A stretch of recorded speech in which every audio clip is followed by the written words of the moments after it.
The only people who don't want to disclose the truth are people with something to hide. Do you, and again, this is not knowledge and it's a belief question, the fraudulent documents, including birth certificate, selective service form, bogus social security number, those are his verifies. So do you believe, and again, belief is different than knowledge, and I understand if you say, well, we can't know, but does this president have a valid social security number, valid ID? If you're going to ask me to the level of suspicion, I don't believe any of it's valid. Good. However, my belief, there's a saying in our business. I know. It's not what I know, what I believe, it's what I can prove. Yep. So I agree with that. And let me be clear, Peter, I have no objection to speculative talk radio. I enjoy listening to it. I disagree with a lot of it, but I enjoy listening to it. Where this runs afoul is when information is presented. As a matter of fact, and I'm going to be candid about this, it was presented on your show as attributed to things that I said when I never said them. You had an hour or an hour and a half of a disgruntled former 8-week member who just slandered me and Gallup. I was going to bring that up. That's right. Well, I know you are, but it just slandered me and Gallup to no end. Now, those things happening on a venue such as the caliber of your radio show, people just stop and say it came from Peter's show, therefore it must be true.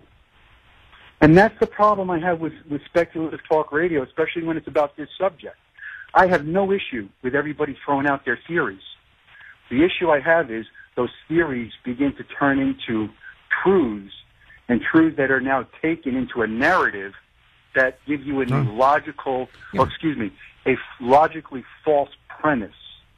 And people start building on actually truths that are nothing more than conjecture or opinion. But that's my problem. Yeah, I follow you, and I had a couple of really good private conversations. But in fairness,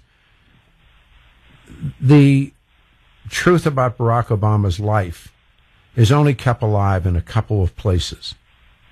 And it's not going to be the mainstream press. It's not going to be the big newspapers. It's not going to be in the realm of politics. It happens on this show. It happens on the internet. Carl's got a hunk of that action. Jerry's got a hunk of that action. But I can really count on my hands and toes how many people that I legitimately think are in the fight. And I realize without consent of your work, at the same time, you're trying to add up 2 and 2, and there really isn't an answer to 2 and 2 because it goes into that realm of what happens to Barack Obama when there's boys in Indonesia. And I have a friend, Don Frederick, who has followed his voting patterns and says the guy always votes Sunni. He always votes against Israel, votes against Shia, but always votes for the Sunnis. Now, that's not provable, but it certainly makes sense in a timeline. Does that make sense, guys? Yeah, if I'll answer that real quick, and then Carl, you get your opinion. Okay. It does make complete sense to me. And I want to tell you this. Don Fredericks, I believe that man has done a phenomenal job. He's great. And I could not do what that man did. But and what I really appreciate about Don is he's the first one to tell you, I'm not sure if this is true. That's right. I'm kind of guessing here, right. But let me put it out there. And that's what I think safeguards Don's work, is because he painstakingly does that. So when Don says, I've tracked this guy, that's very credible to me. Mm-hmm.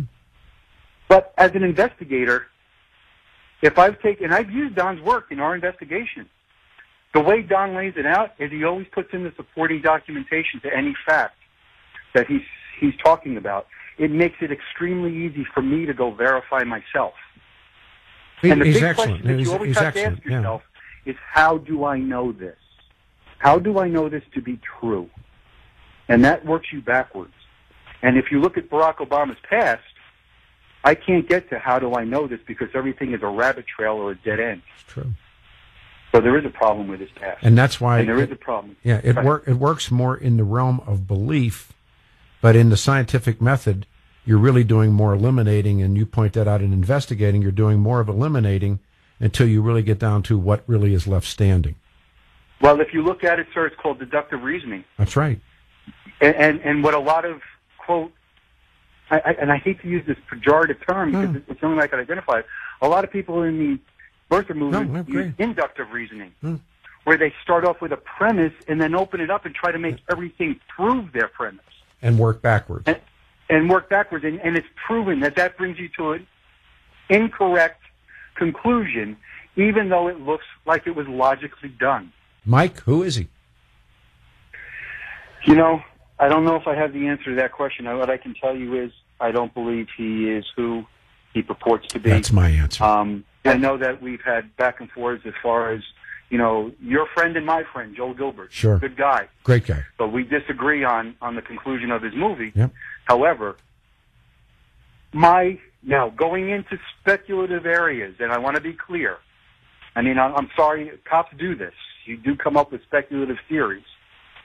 I would be focusing real hard on who's the mommy, because I do have some issues on Frank Marshall Davis. I mean, I just saw the interview with Barack Obama's half-brother on Fox News, and boy, these guys are very similar, not only in looks, but also in stature, in mannerisms, speech patterns, very, very similar. But if you look at Frank and you look at the other Barack, he looks like Frank. Peter, let me jump in. You know what? I can go and tell you that I could look side by side and say, boy, he looks a lot like Malcolm X. Yeah. He looks like the guy who was the leader of that subdued cult. Yeah. I mean, you can just keep doing that. I know. Yeah. I mean, Peter, I see so many lookalikes, you know, that you just can't use that anymore. That defies logic at this point, because there's too many people that you can say he looks like. The only people who don't want to disclose the truth are people with something to hide.